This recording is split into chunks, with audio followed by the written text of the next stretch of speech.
Terest! Oma klassis E-rühmas 7 koht praegu hoiate. Kuidas tunne on? Tunne on väga hea, et tempo oli päris hea.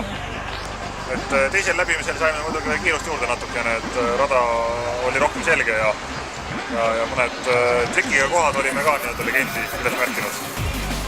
Eks siin selja taga on konkurente, on kiired palju veel tulemas ja eks laulik on väga kiire ja ka asi on väga kiire aga proovime ikkagi oma tempot edasi hoida ja proovida ikka kiiresti sõita. No okei, edu teile. Aitäh!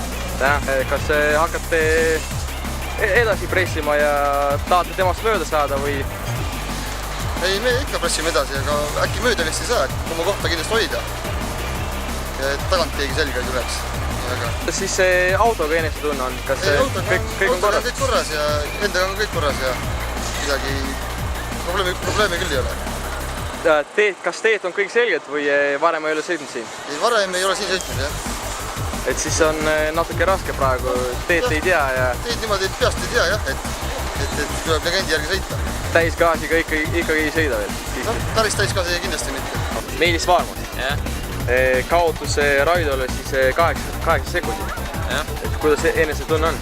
Enam-vähem on. Esimene katse seal tegime paar apsu lihtsalt põllu peale paar korda, et teine oli ikka enam-vähem, jah. Katsume nagu tempot hoida, teine katse sõidul oli praktiliselt sama aeg, seal 1/10 oli vahet.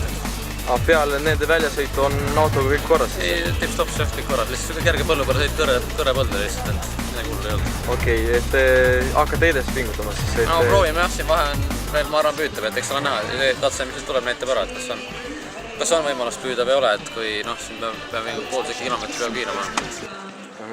Siis on näha.